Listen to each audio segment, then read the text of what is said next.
નમસ્કાર નમસ્કાર વિદ્યાર્થી મિત્રો, સ્વાગત છે આપનું વિદ્યાકુલની અંદર A1 બેચ એટલે કે રિવિઝન બેચની અંદર. આજે આપણે કરવાના છે ચેપ્ટર નંબર 3, નાણું અને ફુગાવાનું રિવિઝન. ભાઈઓ બહેનો, અર્થશાસ્ત્ર વિષયનું નાનામાં નાનું, સહેલામાં સહેલું, સારામાં સારું 10 માર્કનું બચ્ચું એટલે નાણું અને ફુગાવો. આ એવું ચેપ્ટર છે કે જેનો એક પણ મુદ્દો તમારે છોડવા જેવો નથી. અને ભાઈઓ બહેનો, એને ધ્યાનમાં રાખીને આખું જ ચેપ્ટર એક પીપીટીમાં માત્ર 33 સ્લાઇડમાં તમને સમજાવવા માટે આવી ગયો છું. અને મને આશા છે કે છેક સુધી તમે જોડાયેલા રહેશો. અને કયો મુદ્દો, હવે તો આપણે એ જોવાનું છે ત્રીજા ચેપ્ટરમાં કયો મુદ્દો કેટલા માર્ક્સમાં પૂછાવાનો છે. આખું ચેપ્ટર જ એમપી છે. એટલે જ્યારે રિવિઝન કરો છો ત્યારે આ વસ્તુને ધ્યાનમાં રાખીને જ રિવિઝન કરવાનું છે કે શું શું છે આમાંથી નથી પૂછાવાનું, એવું બિલકુલ નથી. બધું જ કરવાનું છે. 10 માર્ક્સ છે. 3 પાના માંડ થાય છે આમ ફેરવો ને તો, હે ને? એટલે બહુ છો નન્ના છે, મુન્ના છે, છોટા છે એમ કરીને આવું ચેપ્ટર છે. તો પછી શા માટે આપણે પાકું ન કરવું જોઈએ? ઓકે, ચાલો. Done done. તો વગેરે વખત ગુમાવીએ ભાઈ બહેનો, શરૂ કરીએ આપણે ચેપ્ટર નંબર 3, નાણું અને ફુગાવો. તો પ્રશ્નમાં આપણે એવું કીધું હતું કે ભાઈ નાણું છે તમામ પ્રવૃત્તિના આર્થિક સ્થાને છે અને વર્તમાન સમયમાં નાણું છે. પણ જ્યારે નાણું નહોતું ત્યારે શું હતું? તો જ્યારે નાણું નહોતું ત્યારે લોકો શું કરતા હતા? શરૂઆતમાં પોતાની પાસે હોય એવી વસ્તુ કે સેવાઓ આપી દેતા હતા અને બદલામાં અન્ય વસ્તુ સેવા મેળવતા હતા. અને એ જે પ્રથા હતી એને સાટા પ્રથા, વસ્તુ વિનિમય પ્રથા તરીકે લોકો ઓળખતા હતા. ભાઈ વસ્તુ ઓછી, માણસો ઓછા, જરૂરિયાત બધું ઓછું હતું. અને બધું ઓછું હતું એટલા માટે લોકો એની પાસે જે વસ્તુ સામેવાળાને આપતા, સામેવાળા પાસે વસ્તુ પોતાની પાસે રાખતા. એવી રીતે વસ્તુના બદલામાં વસ્તુ કે સેવાની આપ-લે કરતા હતા. ધેટ ઇઝ સાટા પ્રથા. હવે અહીંયા સાટા પ્રથા એટલે શું? પ્રસ્તાવના તો એટલી બધી ઇમ્પોર્ટન્ટ નથી, પણ હવે ઇમ્પોર્ટન્સ શરૂ થાય છે. તો સાટા પ્રથા કોને કહેવાય? તો કે વસ્તુ કે સેવાના બદલામાં અન્ય વસ્તુ કે સેવા મેળવવાની પ્રથા, ધેટ ઇઝ સાટા પ્રથા. તો અહીંયા કહેવામાં આવ્યું છે આપણને કે જ્યારે વસ્તુ કે સેવા તમે આપો છો તો એના બદલામાં પણ શું મેળવો છો? વસ્તુ કે સેવા જ. એ મેળવવાની પ્રથાને સાટા પ્રથા કહેવાય. હવે શરૂઆતના વર્ષોમાં એવું કહેવાય છે કે ગામડાની વ્યવસ્થા ખેતી આધારિત વ્યવસ્થા હતી. મતલબ લોકો મોટાભાગના ગામડામાં રહેતા હતા અને ગામડામાં રહેતા મોટાભાગના લોકો ખેતી કરતા હતા. અને એના કારણે લોકોનું જીવન બહુ ઓછી જરૂરિયાતવાળું હતું. એટલે લોકો શું કરતા? વસ્તુ વિનિમય પ્રથા દ્વારા પોતાની જરૂરિયાતો સંતોષી લેતા હતા. ફોર એક્ઝામ્પલ, ઘઉં, ખેડૂત છે ઘઉં ઉગાડી પોતાના વપરાશ માટે જરૂર હોય એટલા ઘઉં રાખે, બાકી વધારાના ઘઉં આપી અને એને જરૂર હોય ને એવી અન્ય વસ્તુ મેળવી લે. કઈ કઈ અન્ય વસ્તુ મેળવી લે? તો કે ચોખા, કાપડ, ચપ્પલ. તો મતલબ 100 મણ ઘઉં ઉગ્યા, એમાંથી એને 20 મણ જોતા હતા, 20 મણ રાખી લીધા ઘઉં પોતાના સ્વ વપરાશ માટે. બાકીના 80 મણનો ઉપયોગ શું કરે? ચોખા, કાપડ, ચપ્પલ, ઘી, વનસ્પતિ વગેરે વગેરે એ બધું મેળવવા માટે કરે. શિક્ષક જોઈ લો કે કોઈ પણ વ્યવસાય એને બદલામાં રૂપિયા ન મળે વળતર તરીકે, શિક્ષકને કામના બદલામાં અનાજ આપતા હતા. કલાકારો જે મનોરંજન કરે એના બદલામાં એમને વસ્તુ આપવામાં આવતી હતી. અને એવું એટલા માટે હતું કે નાણાં હતા જ નહીં, બરાબર. પછી જેમ જેમ સમાજનો અને આર્થિક જગતનો વિકાસ થયો, વસ્તી વધી, વસ્તીની જરૂરિયાતો વધી અને સૂક્ષ્મ થઈ, ઇટ મીન્સ કે ઝીણી ઝીણી વસ્તુઓની આપણને નાની નાની બાબત માટે આપણને વસ્તુઓની જરૂર પડવા માંડી. ટૂથબ્રશ, ઉળિયું, નાનામાં નાની વસ્તુઓ, દાખલા તરીકે દાંતમાં કચરું સાફ કરવા માટેના અત્યારે યંત્રો આવે છે, ઇલેક્ટ્રિક ટૂથબ્રશ. દોરી આવે છે, બરાબર, તમે દાંત સાફ કરી શકો ફસાયેલું, બરાબર. ટૂથપીક તો આવે છે, હળી, હે ને? કેટલું છે નાક સાફ કરવાની પેટલી ઇયર નોઝ આવે છે, બરાબર ને? ઇયર ડ્રમ એ આવે છે. હવે ઢગલા બંધ એટલે ઝીણી વસ્તુ એની આપણને જરૂર પડવા માંડી. અને એના કારણે પરિણામ એવું કે આજે સાટા પ્રથા છે એ સાટા પ્રથા મર્યાદાવાળી બની. હવે 4 એવા મેઇન રીઝન છે કે જેના કારણે સાટા પ્રથા એમ કહેવાય કે મર્યાદાવાળી. જો ઉદ્યોગીકરણ મતલબ ઉદ્યોગોનો વિકાસ, શહેરીકરણ શહેરોનો વિકાસ, શ્રમ વિભાજન થયું કે બધા માણસો એક જ પ્રકારનું કામ પહેલા ગામડામાં કરતા હતા, એ હવે લોકોએ બંધ કરી દીધું. અમુક માણસો અમુક જ પ્રકારનું કામ કરે, બીજા માણસો બીજા જ પ્રકારનું કામ કરે, એટલે ઓલી લેતી દેતી વધી ગઈ. વિશિષ્ટીકરણ થયું, બધા પ્રકારના, પહેલા એવું હતું ઓલરાઉન્ડર હતા બધા, પણ ઓલરાઉન્ડર થવાનું બંધ કરી અને બધાએ પોતપોતાના કામમાં મહારત મેળવી લીધી. આ 4 રીઝન છે. એના કારણે સાટા પ્રથા કેવી બની? મર્યાદાવાળી બની. હવે બાય ધ વે 2 માર્કમાં એવો સવાલ પૂછાય કે સાટા પ્રથા શા માટે મર્યાદાવાળી બની? ઓકે, તો આ 2 માર્ક્સની અંદર અહીંયાથી જવાબ લખવાનો છે. એટલા માટે આને યલો ડટી ફેલો કર્યું છે. અને 1 માર્ક્સમાં સાટા પ્રથાની વ્યાખ્યા પૂછાય તમારા ભાગ્ય હોય તો. આનાથી અઘરી વ્યાખ્યા બીજું કોઈ છે નહીં. વસ્તુક સેવાને બદલે અન્ય વસ્તુક સેવા મેળવવાની પ્રથા. ઓકે, તો આ 2 માર્ક્સની અંદર પૂછાય, આ યાદ રાખજો.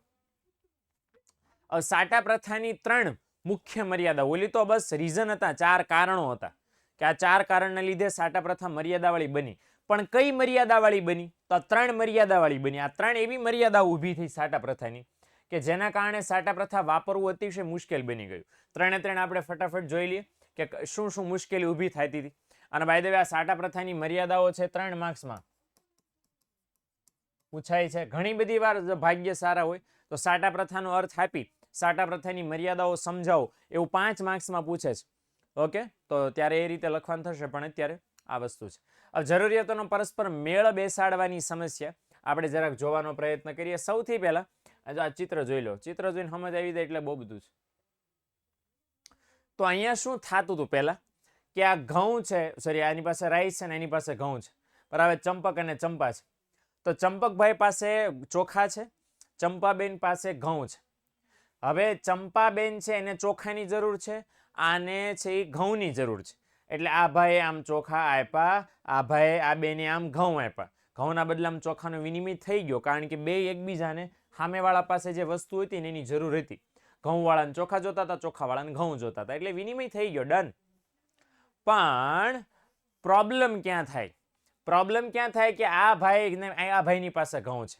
આ ભાઈ ઘઉં લઈને કાપડ લેવા ગયા તો કાપડવાળો એમ કહે છે કે મારે ઘઉંની જરૂર નથી, હું તમને કાપડ આપું ખરા, પણ કાપડના બદલામાં મને બીજું કંઈક આપો, ચોખા આપો. તો એટલે ભાઈ કે મારી પાસે ચોખા નથી. તો ઓલો કાપડવાળો કે કાંઈ નહીં, હું બીજા જણાને ગોતું. તો આ ભાઈ કાપડ લઈને આ ચોખાવાળા બેન પાસે ગયા કે ભાઈ ચોખા જોતા લાવો, ચોખા લાવો, હું તમને બદલામાં કાપડ આપું. તો આ બેન કે હું તમને ચોખા આપું પણ કાપડના બદલામાં નહીં, મને કંઈક બીજું આપો. તો બીજું શું? તો કે તમારી પાસે ફ્રૂટ હોય તો આપો. તો પેલો કાપડવાળો પેપર કે બેન હું કાપડ વેચું છું, મારી પાસે થોડા ફ્રૂટ હોય. તો કે રવાય દો, નો વિનિમય. અને આ ચોખાવાળા બેન વળી પાછા ફ્રૂટવાળા પાસે જાય. ફ્રૂટવાળા પાસે જઈને એમ કે હું તમને ચોખા આપું, મને ફ્રૂટ આપો ને યાર. એટલે ફ્રૂટવાળા બેન કે લે મારે ચોખાના બદલામાં નહીં, મારે ઘઉંના બદલામાં જોતા છે. એટલે અહીંયા શું હું તમને પ્રશ્ન સમજાવી રહ્યો છું કે આપણી પાસે જે વસ્તુ છે, આપણી પાસે આ આપણા શબ્દોમાં લખી શકાય કે એક વ્યક્તિ પાસે જે વસ્તુ હોય એની જરૂર સામેવાળા વ્યક્તિને ન હોય તો જરૂરિયાતોનો મેળ બેસે નહીં, અને તો વસ્તુ સેવાનો વિનિમય થાય નહીં, અને એના કારણે જરૂરિયાતો સંતોષી શકાય નહીં. આ સાટા પ્રથાની સૌથી પહેલી મર્યાદા. ઓકે, જો એ લખ્યું છે કે જેમની પાસે ચોખા હતા એમને ઘઉંની જરૂર નહોતી, એમને ચોખાના બદલામાં કાપડ જોતું હતું. જેમની પાસે કાપડ હતું એને ચોખાના બદલામાં નહીં પણ ઘીના બદલામાં કાપડ આપવું હતું. એટલે પ્રોબ્લેમ ક્યાં થતો હતો? વસ્તુ વિનિમય પ્રથામાં મેળ બેસાડવો પરસ્પર, કે મારે જે વસ્તુની જરૂર છે સામેવાળા હોવી પડે, સામેવાળાને જે વસ્તુની જરૂર છે મારી પાસે હોવી જોઈએ. એટલે પરસ્પર મેળ બેસી જવો જોઈએ કે મારે જે જરૂર છે એ સામેવાળા પાસે હોવું જોઈએ, સામેવાળાને જે જરૂર છે એ મારી પાસે હોવું જોઈએ. આમ પરસ્પર મેળ બેસી જવો જોઈએ. એ મેળ બેસાડવો અઘરો પડ્યો, કારણ કે દરેક વખતે એવું ન બને ને કે તમારી પાસે જે વસ્તુ છે એની જરૂર સામેવાળાને હોય જ. દરેક વખતે એવું પણ ન બને કે સામેવાળા પાસે જે વસ્તુ છે તમારા માટે ઉપયોગી હોય જ. અને એટલા માટે આ મેળ ન બેઠો, અને આ બહુ મોટો પ્રોબ્લેમ. એક બીજો નાનો એવો પ્રોબ્લેમ એ પણ ઊભો થયો કે અવિભાજ્ય વસ્તુ સામે વિભાજ્ય વસ્તુનો મેળ કેમ બેસાડવો, વિનિમય કેમ કરવો, એ પણ એક બહુ મોટો પ્રશ્ન. અવિભાજ્ય વસ્તુ સામે વિભાજ્ય બોલે તો કે જેના ભાગ ન પાડી શકાય, એની સામે જેના ભાગ, અવિભાજ્ય એટલે ભાગ ન પાડી શકાય. દાખલા તરીકે ગાય લઈને તમે વિનિમય કરવા માટે ગયા, ગાયના કઈ રીતે ભાગ પોસિબલ છે? ભાઈ પોસિબલ નથી, ઝીરો, વિચારાય નહીં આવું. અચ્છા એ જ રહેવા દો, પ્રાણીને આપણે છોડી દઈએ. આપણે માટીનો ઘડો છે, માટીનો ઘડો કોઈ કુંભાર વેચે છે 100 રૂપિયામાં. હવે કોઈ 75 રૂપિયા લઈને જાય તો માટી કાઢે, ઘણા બે ભાગ થાય. અચ્છા સાટા પ્રથા છે એટલે આપણે રૂપિયા જરવા દઈએ. માટીનો ઘડો છે, નક્કી કર્યું કે ભાઈ 2 કિલો ઘઉં એના બદલામાં 1 માટીનો ઘડો. હવે કોઈ 1 કિલો ઘઉં લઈને જાય તો માટીનો ઘડો અડધો થઈ શકે? બિલકુલ ન થઈ શકે. ઘઉં હજી અડધા થાય, 1 કિલોના 500 ગ્રામ, 250ના 4 થાય ને, 100ના 10 થઈ શકે. ઘઉંના નાના નાના ભાગ પોસિબલ છે, ચોખાના સોરી મટકીના પોસિબલ નથી, ઘડાના પોસિબલ નથી. એટલે પ્રોબ્લેમ આ હતો કે ભાઈ જેના ભાગ નથી પાડી શકાતા એનો ભાગ પાડી શકાય એવી વસ્તુ સાથે કઈ રીતે વિનિમય? હા, નાનો ઘડો ન હોય તો વિશ્વા એક જ ટાઈપનો બનાવતા હોય તો થાય ને પ્રોબ્લેમ. એટલે આ હતી સમસ્યા. ઓકે, હાલો બીજો પ્રોબ્લેમ, બીજી મર્યાદા, મૂલ્યના સંગ્રહની મુશ્કેલી. તો મૂલ્યના સંગ્રહની મુશ્કેલી એવી હતી કે ભાઈ તમે ઉત્પાદન કરો બહુ ઝાઝું, લોકો છે સંગ્રહ નથી કરી શકતા. ભૂતકાળમાં સંગ્રહ કરવાની કોઈ આધુનિક વ્યવસ્થા એની પાસે હતી નહીં, એટલે પરિણામ એ આવતું કે તમે ઉત્પાદન મોટા પાયે કરો, ઉત્પાદન કર્યા પછી તાત્કાલિક એને આપીને બદલામાં અન્ય વસ્તુ મેળવી લેવી પડે. તો ગમે એટલી મહેનત કરીને ઘઉંનું ઉત્પાદન કર્યું, હવે જો ઘઉં સાચવી રાખો તો ઘઉં બગડી જાય, એનું મૂલ્ય નાશ પામે, અને એકવાર એનું મૂલ્ય નાશ પામ્યું પછી તમે ગમે આપો બદલામાં તો તમને કાંઈ મળવાનું નથી. પ્રોબ્લેમ મોસ્ટ ઓફ ક્યાં હતો કે તમારી પાસે અઢળક ઉત્પાદન થયું છે પણ એને સાચવો, લાંબા સમય સુધી સાચવો. કેમ સાચવવું પડે લાંબા સમય સુધી? એ રીઝન એ હતું કે લાંબા સમય સુધી સાચવો ભવિષ્યમાં કોઈ આપણી જરૂરિયાત ઊભી થઈ ત્યારે આપણે વાપરી શકીએ. બચત નાની વસ્તુ છે. તો ત્યારે આ સાટા પ્રથામાં બચત કરવી પોસિબલ નહોતી. બચત કરવી શા માટે પોસિબલ નહોતી? કારણ કે બચત કરવા માટે તમારે સંગ્રહ કરવો પડે વસ્તુનો, અને સંગ્રહ કરવા માટે જગ્યા જોઈએ, આધુનિક સુવિધા જોઈએ, જે બેમાંથી એક કોઈ લોકો પાસે ત્યારે હતું નહીં. એટલે પ્રોબ્લેમ ક્યાં આવતો? મોટા પાયે જે વસ્તુનું ઉત્પાદન કરતા એના બદલામાં તાત્કાલિક વસ્તુ સેવા અન્ય વસ્તુ સેવા મેળવી લેવી પડતી હતી. બચત શક્ય નહોતી. પ્રોબ્લેમ આ હતો. સમજણ પડી? એટલે આ ધ્યાનમાં ખાસ રાખવાનું. અને પ્રોબ્લેમ નંબર 3, મૂલ્યના માપનની મુશ્કેલી. કે ભાઈ મૂલ્યના માપનનો પ્રશ્ન કેમ ઊભો થયો?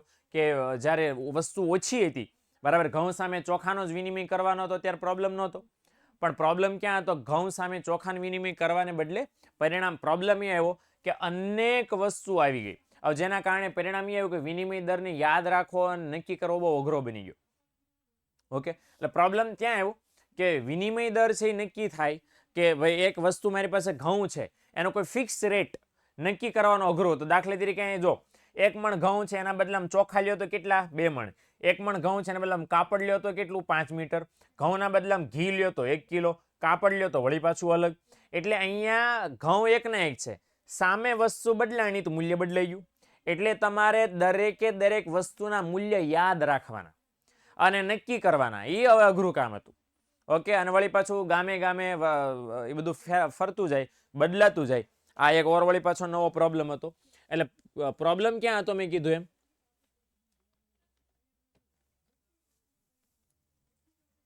ઓકે, યલો કલરની લાઇન્સ છે એ બધાની આઈએમપી છે. યલો નહીં બેટા, આખું ચેપ્ટર જ આઈએમપી છે.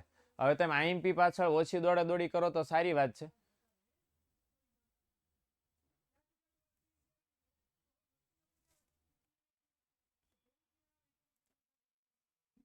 અવિભાજ્ય આમાં ન આવે ના બેટા, જોઈ લો ચોપડીમાં એટલે ખ્યાલ આવી જશે.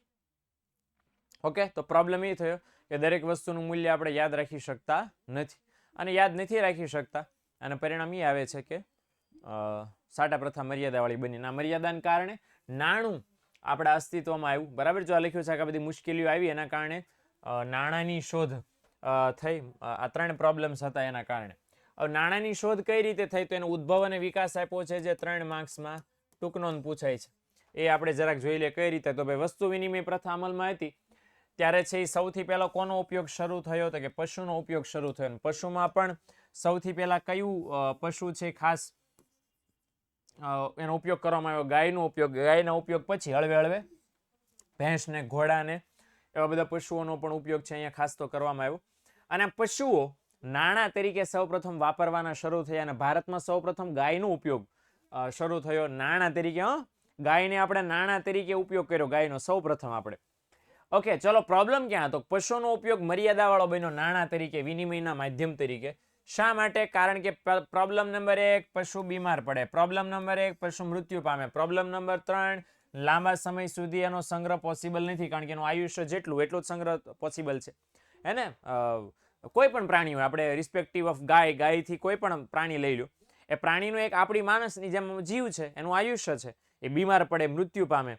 અચ્છા, પ્રોબ્લેમ ઓર વળી પાછો ક્યાં છે? કે ભૌતિક રીતે અમુક હદ કરતા વધારે પશુઓને સાચવો ક્યાં? બરાબર, 100 ગાય દાખલા તમારી પાસે 100 રૂપિયા છે, હે ને?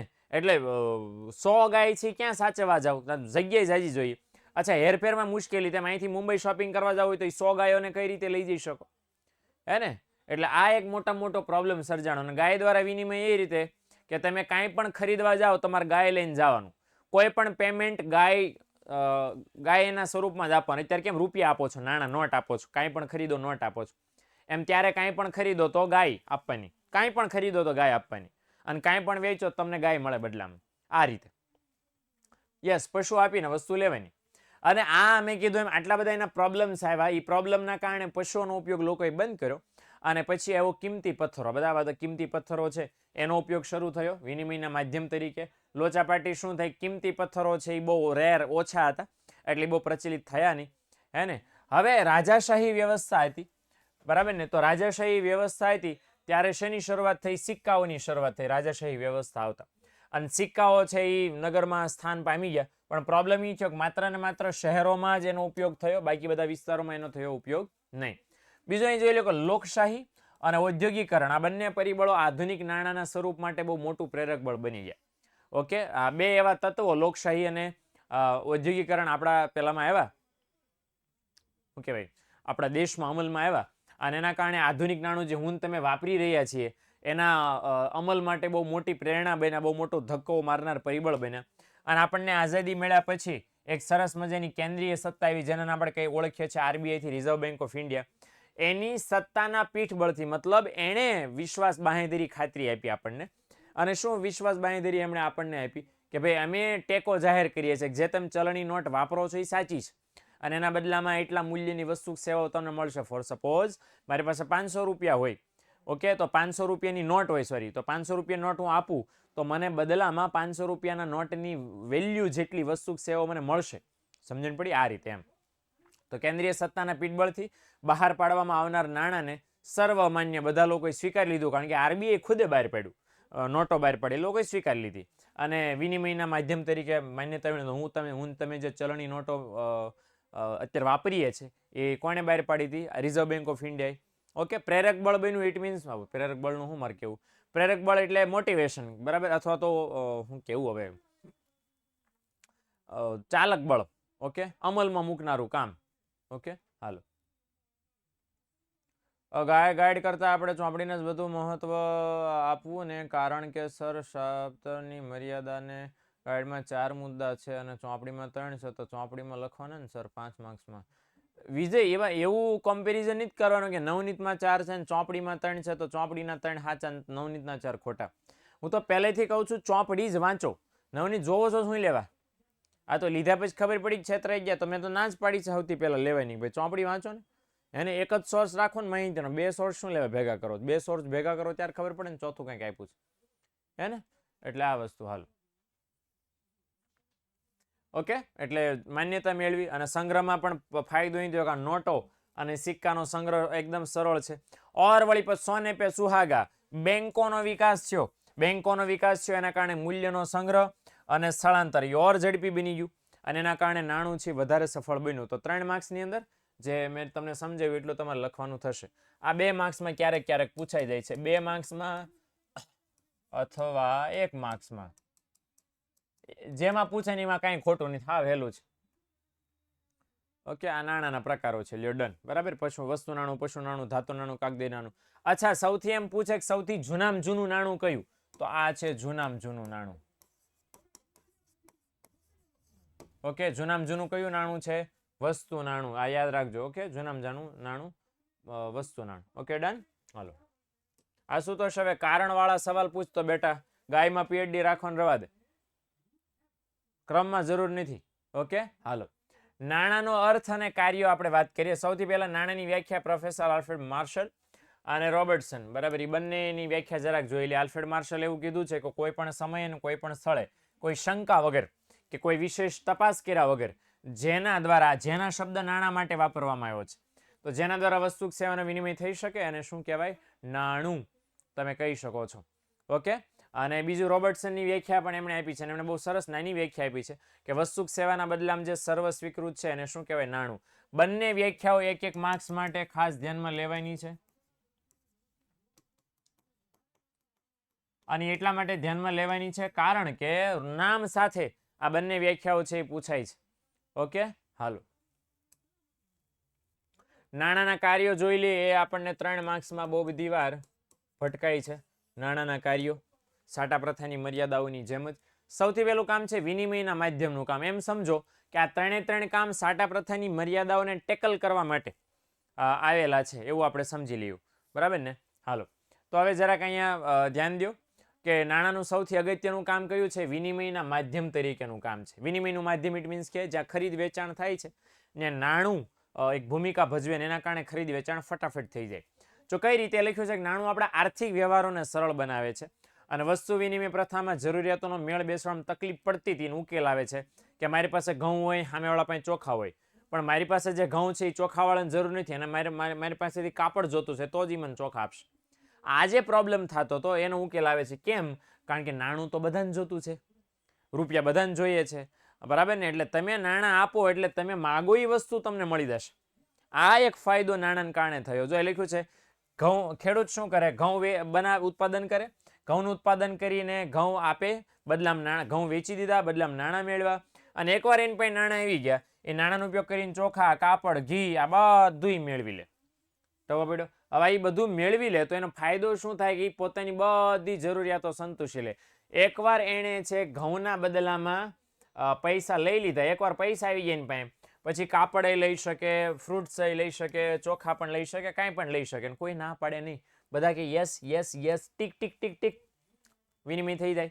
આ એનો મોટો ફાયદો છે, હે ને? તો લખ્યું. અને ફાયદો શું છે પાછો? કે નાણાં વાપરીને વર્તમાનમાં તો વસ્તુ સેવા મેળવી શકો, પણ એની સાથે સાથે ભવિષ્યમાં પણ વસ્તુ સેવા મેળવી શકો. કેવી સારી વાત કહેવાય. એટલે આ એક વસ્તુ ધ્યાનમાં લેવાની. જો લખ્યું જરૂરિયાતો સંતોષવા માટે વસ્તુ સેવાઓ ખરીદવા નાણાંનો માધ્યમ તરીકે ઉપયોગ થાય છે. એટલે ઓકે, તો ભવિષ્ય, વર્તમાનમાં તો ઉપયોગ છે જ નાણાંનો, પણ ઇન કેસ વર્તમાનમાં જરૂર નથી તો ભવિષ્યમાં પણ તમે નાણાંને વિનિમયના માધ્યમ તરીકે વાપરી શકો અને વસ્તુ સેવાઓ મેળવી શકો. ઓકે, તો આ એક મોટો ફાયદો છે એ નાણું આપણને કરીને આપે છે. ઓકે, હાલો. બીજું કામ છે અને એ છે મૂલ્યના સંગ્રાહકનું કામ. મૂલ્યના સંગ્રાહકનું કામ, એની અંદર એવું કીધું છે કે નાણાંની બીજી અગત્યની કામગીરી સંગ્રાહક તરીકેની છે. સંગ્રાહક તરીકેની ઇટ મીન્સ કે મૂલ્ય છે એ કઈ રીતે તમે ચેક કરી શકો છો, મતલબ મૂલ્યનો સંગ્રહ કઈ રીતે કરી શકો છો એ છે. હવે નાણાંનો સંગ્રહ પોસિબલ છે લાંબા સમય સુધી, ઇવન તમે બેંકમાં મૂકી શકો છો. તો સાટા પ્રથાનો પ્રોબ્લેમ એ હતો કે ભાઈ વસ્તુનો સંગ્રહ કઈ રીતે કરવો, બચત કઈ રીતે કરવો, એ બહુ મોટો પ્રશ્ન હતો. નાણાંનો ફાયદો એ છે કે નાણાંનો સંગ્રહ થઈ શકે છે લાંબા સમય સુધી, એને સાચવી શકાય છે. મેં એમ કીધું એક પશુ અને અનાજ એ બંને એવા હતા કે લાંબા સમય સુધી સાચવી શકાય એવા નહોતા, પણ નાણું સફળ પુરવાર થયું છે આ બાબતમાં. અને નાણાંના સ્વરૂપમાં મૂલ્યનો સંગ્રહ એકદમ ઇઝી છે. તમે રૂપિયા સાચવી શકો છો સરળતાથી. એકવાર અનાજ તમે જે ઉગાડ્યું એ વેચીને નાણાં મેળવી લો, પછી નાણાંનો સંગ્રહ થાય, જ્યારે ભવિષ્યમાં જરૂર પડે ત્યારે તમે એના દ્વારા વસ્તુ સેવા છે તમે ખરીદી શકો છો. ઓકે, અને નંબર 3 છે મૂલ્યના માપદંડનું કાર્ય. તો માપદંડનું કાર્ય કઈ રીતે છે કે ભાઈ નાણું છે દરેક વસ્તુનું મૂલ્ય નક્કી કરે છે, જેને આપણે કહીએ છીએ કિંમત, હે ને? અને કિંમત નક્કી કરે છે. એની અંદર કીધું છે કે વસ્તુ વિનિમય પ્રથામાં દરેક વસ્તુનું વિનિમય મૂલ્ય પહેલા યાદ રાખવું પડતું હતું. ઓકે, હતો ને 1 મણ બરાબર કેટલા કિલો ચોખા, 1 મણ બરાબર કેટલા લીટર ઘી, અને બધું યાદ રાખવું પડતું હતું. નાણાંનો હવે શું ફાયદો છે કે કોઈ પણ વસ્તુ માટે તમારે નાણાંના જ એકમો યાદ રાખવાના છે. વસ્તુઓ ફરી જાય, નાણું ન ફરે. આ એક મોટો ફાયદો છે ને. જો આ પ્રોબ્લેમ હતો 1 મણ ઘઉં બરાબર કેટલા મણ ચોખા, કેટલા મીટર કાપડ, કેટલા કિલો ઘી, કેટલી જોડી ચપ્પલ, આ બધા પ્રોબ્લેમ્સ હતા. આના યાદ રાખવું અઘરું હતું. પણ પછી શું થયું? નાણું કામને સરળ બનાવી દીધું નાણાંએ, બરાબર. અને નાણાંને કારણે મોટો ફાયદો શું છે કે એક સરસ મજાનું, ઓકે, હું જરાક છે ને આને હંતાડી દઉં એટલે, ઓ ભાઈબંધ કાલા કલર કરની કા. તો નાણાંને કારણે ફાયદો શું થાય છે? એક સરસ મજાની કિંમતોનું એક તંત્ર કામ કરે છે નાણાંને કારણે. ઓકે, કિંમતોનું તંત્ર ઇટ મીન્સ કે નાણું છે બધાનું કિંમત નક્કી કરે છે, બરાબર. કિંમત નક્કી કરે છે અને દરેક વસ્તુ સેવાની કિંમત નાણાંમાં રજૂ થાય છે. આ નાણાંમાં રજૂ થાય છે અને મોટો ફાયદો શું છે કે હું તમે બધા વસ્તુ કે સેવાઓ ખરીદી શકીએ છીએ, બરાબર. જો લખ્યું છે કે નાણું મૂલ્યનો તુલનાત્મક અભ્યાસ સરળ બનાવે છે. તુલનાત્મક અભ્યાસ ઇટ મીન્સ કે તમે તુલના કરી શકો કઈ સસ્તી ને કઈ મોંઘી, અને એના કારણે વસ્તુ ખરીદવી કે ન ખરીદવી એની નિર્ણય પ્રક્રિયા તમે ઝડપી બનાવી શકો. ઓકે, માપદંડ એટલે માપવાનું કામ. ઓકે, માપવાનું કામ. તો મૂલ્યનું માપ, વસ્તુ સેવાનું મૂલ્ય કોણ માપે છે? નાણું. એટલે નાણાંને મૂલ્યનો માપદંડ એમ કહી શકો. ઓકે, હાલો. આ થયા નાણાંના 3 કાર્યો. અને હવે એક સરસ મજાનો ટોપિક છે ફુગાવો. 5 માર્ક્સ માટે બહુ બધી વાર પૂછાય છે પરીક્ષાની અંદર, અને ખાસ આપણે ધ્યાનમાં લઈશું મિત્રો, એ જરાક જોઈ લઈએ. ઓકે, ચાલો. સૌથી પહેલું તો આટલી વસ્તુ ફુગાવાની અંદર છે: અર્થ, લક્ષણો, ધ્યાનમાં રાખવાની બાબતો અને કારણો. ઓકે, હાલો. તો સૌથી પહેલા જે વ્યાખ્યા સહેલી છે, પાકી કરવા જેવી છે, હું તમને જણાવી દઉં. તો સૌથી પહેલા સામાન્ય અર્થમાં ફુગાવો આપણે યાદ નથી રાખવું. યાદ આપણે રાખવાની બાબત છે આ. ઓકે, શું કે ફુગાવો કેવી સમસ્યા છે, આર્થિક સમસ્યા છે, ને કેવી ઘટના છે, નાણાકીય ઘટના છે. MCQ ની અંદર ઘણી બધી વાર પૂછાય છે, યાદ રાખજો જ. ઓકે, હાલો. બીજું એક સરસ મજાના અર્થશાસ્ત્રી છે એપી લર્નર. એમણે એવું કીધું કે પુરવઠા કરતા માંગ વધી જાય એ પરિસ્થિતિ કન્ડિશનને શું કહેવાય? ફુગાવો. આ કોણે વ્યાખ્યા આપી છે? એપી લર્નરે વ્યાખ્યા આપી છે.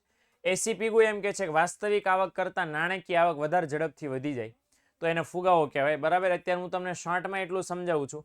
વાસ્તવિક આવક ઇટ મીન્સ કે ચાલુ ભાવે મળતી આવક, મતલબ ચાલુ ભાવ છે ને તમારા આંકડાશાસ્ત્ર વિષયમાં સૂચકાંકમાં ચાલુ ભાવ, તો ચાલુ વર્ષના ભાવે જે આવક ગણો એના કરતા સ્થિર ભાવવાળી આવક, ભૂતકાળના આધાર વર્ષના ભાવવાળી આવક, એને નાણાકીય આવક કહેવાય. એ જો ઝડપથી વધી જાય એને શું કહેવાય? ફુગાવો કહેવાય. આ વ્યાખ્યા આપી પ્રોફેસર એસી પીગુએ. અને ત્રીજા છે ડોક્ટર જે.એમ. કેઇન્સ. જે.એમ. કેઇન્સે શું આપણને કીધું છે? ફુગાવાની સાચી પરિસ્થિતિ ક્યારે સર્જાય?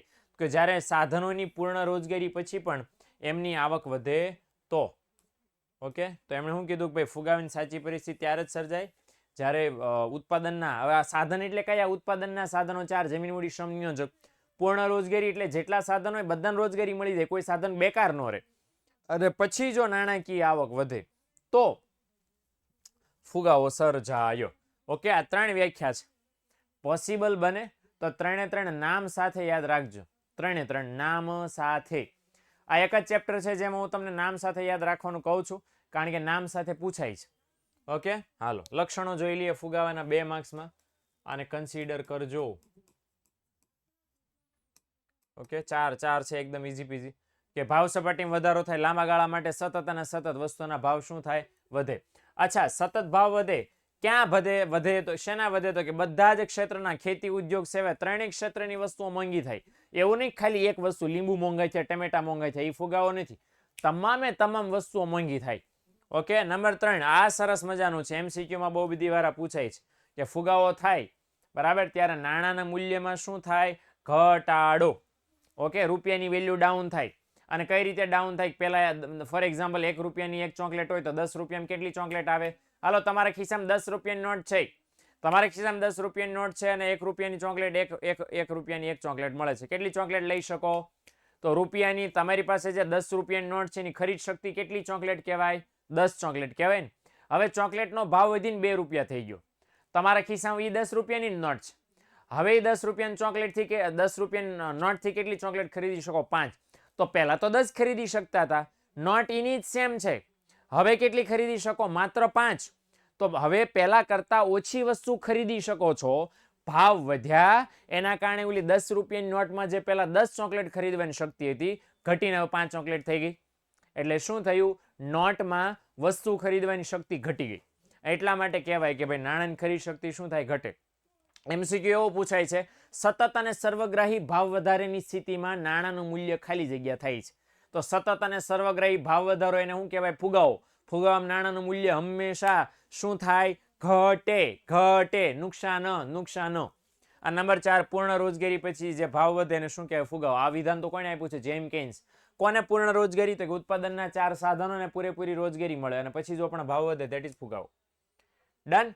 ફુગાવાને સમજવા માટે કઈ કઈ બાબતો ધ્યાનમાં રાખવી જોઈએ એની જરાક આપણે વાત કરી લઈએ.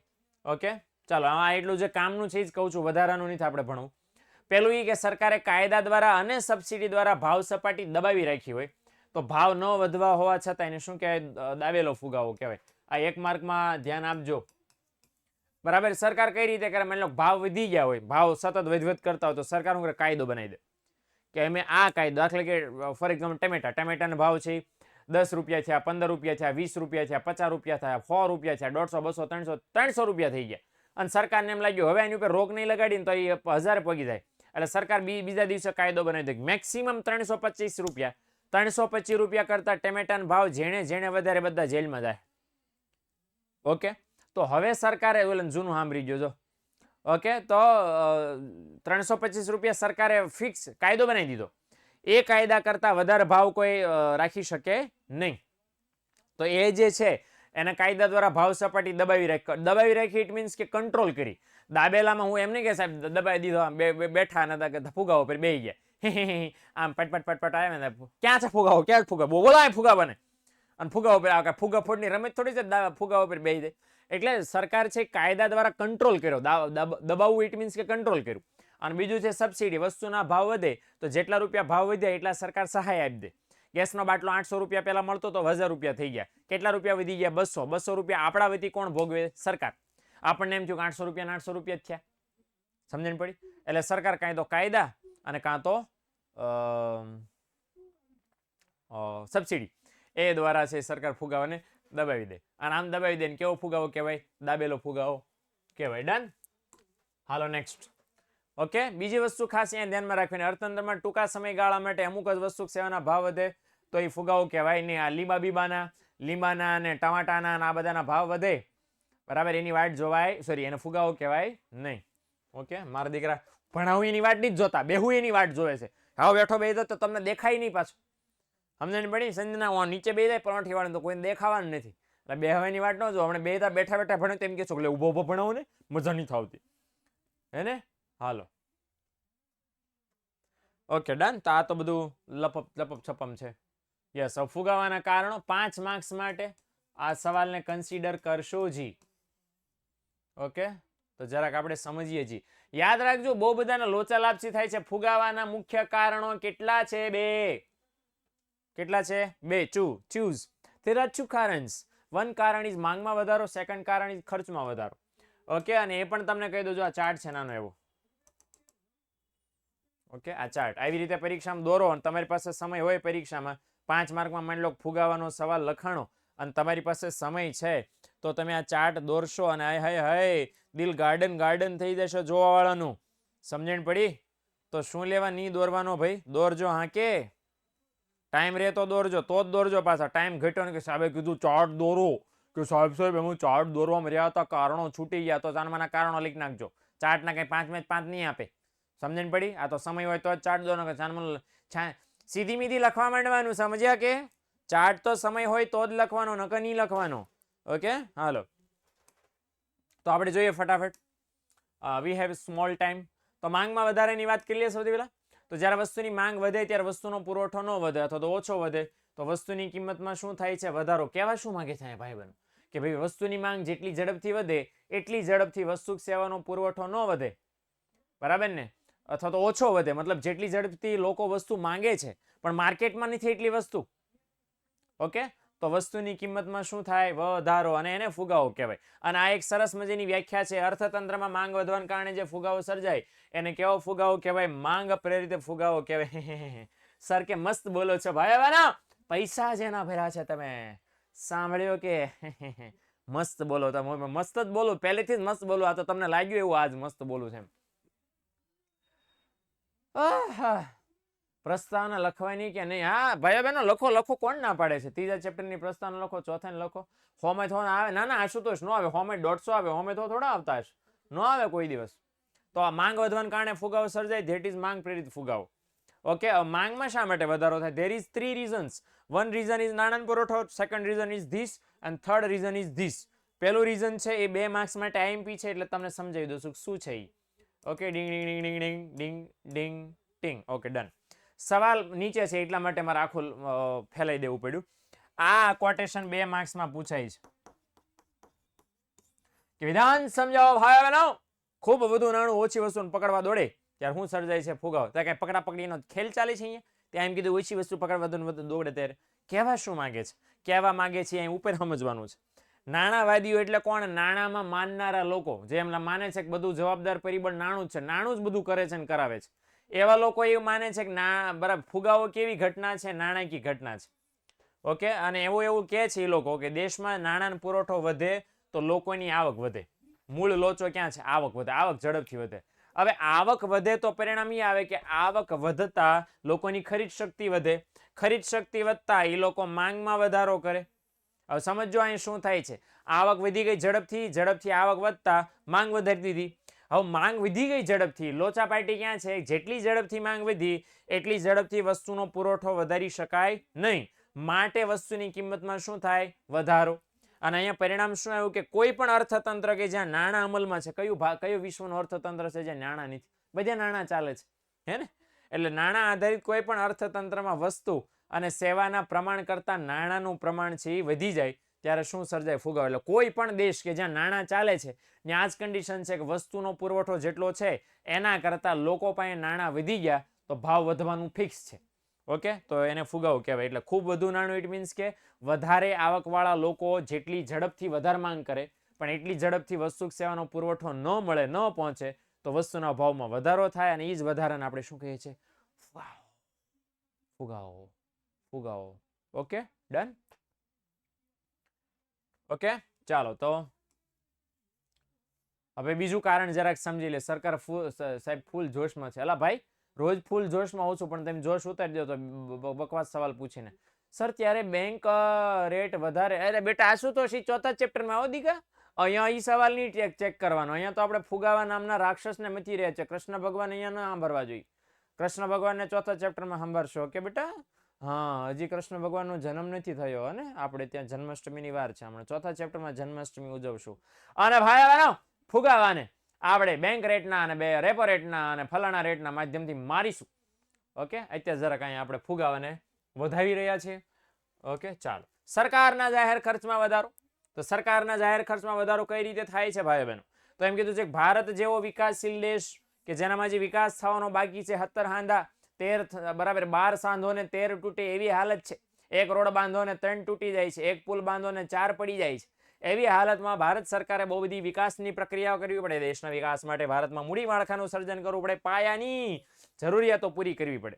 એટલે સરકાર આ બધા ખર્ચા કરવા પડે. આની ખર્ચા કરે તો લોકોને રોજગારી મળે. કારણ કે એક સરકાર પુલ બનાવ્યો, પુલ એમ નામ ન બને ને. મોદી સરકાર એમ કે ચલો આવાસનું મકાન આપણે બનાવવાનું છે તો કે મોદી ગવર્મેન્ટ થોડી આવે. બરાબર, સુષ્મા સ્વરાજ ને બરાબર અરુણ જેટલી ને નરેન્દ્ર મોદી ને રાજનાથ સિંહ ને અમિત શાહ ને એ બધા થોડા લે લો હાલ ભાઈ પાણી લાવો, સિમેન્ટ લાવો, કપચી લાવો, રેતી લાવો. એ કઈ થોડા કરે. એ માણસોને બોલાવે કે ભાઈ અમારે એક મકાન બનાવવું છે, આટલો રૂપિયા, આટલો માણસો, મંડો કામ કરવા. ખબર પડ્યો ને? એટલે સરકાર જ્યારે દેશના વિકાસ માટે કામ કરે છે ને તો લોકોને કામ મળે છે. સરકાર એમ કીધું કે ચાલો 500 કિલોમીટરનો રોડ બનાવો છે. એ રોડ સરકાર ખુદ બનાવશે? બિલકુલ નહીં. પૈસા આપશે સરકાર અને લોકો છે ત્યાં રોડ બનાવી દેશે. જે લોકો રોડ બનાવવામાં ઇન્વોલ્વ થયા એમને રોજગારી મળી. હવે રોજગારી મળતા આવક વધે. જો લખ્યું રોજગારી મળતા શું થાય? આવક વધે. આવક વધતા માંગ વધે. પણ જેટલી ઝડપથી માંગ વધી બરાબર એટલી ઝડપથી વસ્તુ સેવાનો પુરવઠો ન વધે તો પરિણામ શું આવે? કિંમતમાં વધારો થાય ને એને શું કહેવાય? ફુગાવો. ઓકે, 3 પેજનો ક્વેશ્ચન થાય છે. હા તો ભલે 3 પેજનો ક્વેશ્ચન થાય ભાઈ. લખવું તો તમને બહુ ભી પડે છે. 5 માર્ક મેળવવા 3 પેજનું નહીં લખો. 3 પેજનું કાંઈ નથી થતો. નીચેથી શરૂ થાય છે. 1.5 પેજ માન થાય ભાઈ. બરાબર, કામ ચોરી કરીમાં. અશ્વિન, તને માપતા નથી આવડતા પાના બેટા? આખો પાઠ ને નથી કહેવાનો આશુતોષ. એ ક્વેશ્ચનની વાત કરે છે. 3 પેજનો સવાલ નથી થતો. મને એટલી ખબર છે ત્યાં સુધી. ઇન શોર્ટ, સાદી ભાષામાં સરકાર જ્યારે દેશના વિકાસ માટે વધારે ને વધારે ખર્ચા કરે તો આ બુકના પેજની જ વાત કરું છું તો ત્યારે પરિણામ એ આવે છે કે વસ્તુના ભાવમાં શું થાય છે? વધારો. અને બાય ધ વે આ મરૂન કલરની લીટી છે ને એમાં શોર્ટમાં લખ્યું છે. આ આખા મુદ્દાને શોર્ટમાં યાદ રાખવો હોય તો આ રીતે તમે યાદ રાખી શકો. શોર્ટમાં યાદ રાખવો હોય તો દરેક મુદ્દામાં લખ્યું છે. ઓકે, હાલો આગળ વધીએ. ભારતમાં પ્રોબ્લેમ ક્યાં છે? નંબર 3, વસ્તી વધે છે. કેટલા ટકા દરે વધે છે? 2% દરે વસ્તી વધે છે અને એના કારણે માંગની વૃદ્ધિનું દબાણ બહુ મોટા પાયે ઊભું થઈ જાય છે ભાઈ બહેનો. અહીં લખ્યું છે કે સતત વધતી રોજિંદા વપરાશની ચીજ વસ્તુની માંગમાં શું કરે છે? વધારો. અને વધતી વસ્તીની માંગ પૂરી ન થઈ શકે તો ભાવમાં શું થાય? વધારો. મતલબ વસ્તી જેટલી ઝડપથી વધી રહી છે અથવા ઝડપથી વસ્તી વધે છે એ ઝડપથી વધતી વસ્તીને કારણે પરિણામ એ આવે છે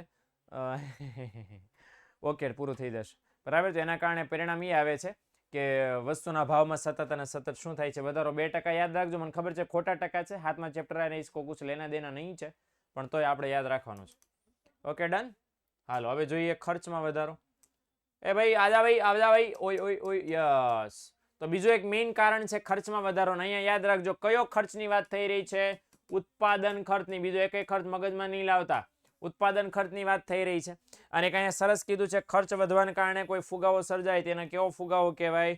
ખર્ચ પ્રેરિત ફુગાવો કહેવાય. Okay, cost. હવે કયા કયા ખર્ચા વધે? ઓકે, માફ કરજો. તો અહીં લખ્યું છે કાચા માલની કિંમત વધે, યંત્રોની કિંમત, વીજળી વધે, શ્રમિકોનું વેતન મોંઘું થાય, વાહન વ્યવહારનો ખર્ચ વધી જાય. જેટલા બાબતો ઉત્પાદનમાં રોકાયેલી હોય બધી બાબતોના ભાવ વધે તો ઉત્પાદનનો ખર્ચ વધી ગયો. ઉત્પાદનનો ખર્ચ વધે એટલે ઉત્પાદક છે કે સસ્તી વસ્તુ વેચે, મોંઘી જ વેચે અને મોંઘી વેચે, બરાબર, તો કિંમત વધે ને કિંમત વધે તેને શું કહેવાય? ફુગાવો. Okay, done. હાલો, ત્યાર પછી છે નંબર ઇન બિન 3 અને છે અન્ય કારણો. અન્ય કારણો તો બહુ નાના એવા છે, છોટા મોટા 3.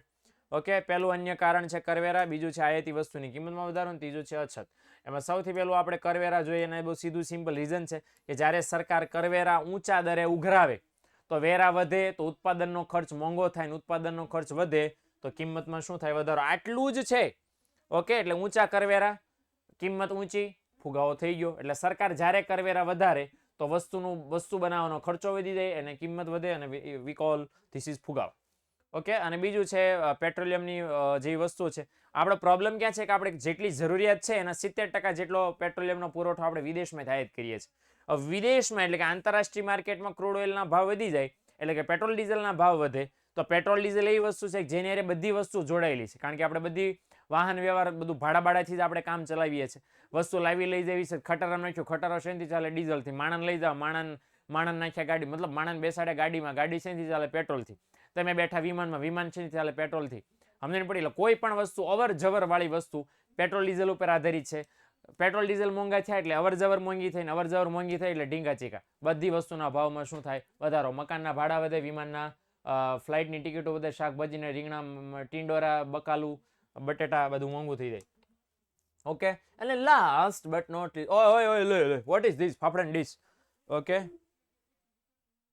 સ્વિચ, બરાબર, પીસી. Yes, done. ઓકે, આવી ગયા છે ભાઈ પાછા. ઓકે, અને નંબર 3 છે અછત. અછતમાં સાદું સિમ્પલ આપણને કીધું છે ભાઈ કોઈ પણ વસ્તુ, એ પછી કાચો માલ હોય, વીજળી હોય, કાંઈ પણ હોય, અને લાંબા ગાળા સુધી ઓહો અછત સર્જાય તો શું થાય? ભાવમાં શું થાય છે? વધારો. કોઈ પણ વસ્તુની લાંબા ગાળા સુધી અછત સર્જાય એના ભાવ વધી જાય. આપણે ટમેટાનું લેટેસ્ટ ઉદાહરણ છે. ઓકે સર, ક્યારેક તમારો રૂમ પણ દેખાણો. હા દેખાડશું. પેલા આ જો, ઈધર દેખને કા રૂમ જોવેથી માર્ક નહીં આવે, આ જોવેથી માર્ક આવશે ભાઈ, બરાબર. મારા દીકરાને આ હું દેખાડું છું આવું બધું આમ એનિમેશન કરીને, તો એટલે આ પીપીટી કઈ તમને આમ નકામી વધારે લાગે છે? કેટલી મહેનત આ બધા બનાવી છે તમને ખબર છે? અને તમે મારા દીકરાઓ રૂમ જોવી છે, પીપીટી ની જ જોવી? હાય મારી મહેનત પાણીમાં ગઈ. છી, મોએ થઈ ગયું. ઓકે, તો કોઈ પણ વસ્તુની અછત લાંબા ગાળા સુધી સર્જાય તો ધેટ ઇઝ ફુગાવો. ઓકે, તો મને આશા છે ભાઈ બહેનો તે ત્રીજું ચેપ્ટર નાણું અને ફુગાવો તમને સમજાયું હશે. આખું ચેપ્ટર પાકું કરવાનું છે, રિવિઝન મેં કરાવી દીધું છે, પાકું કરવાની જવાબદારી તમારી છે. મળીએ આવતીકાલે નેક્સ્ટ લેક્ચરમાં. આવજો, ટટાસ અને બાય બાય અને મોએ આવજો આવજો.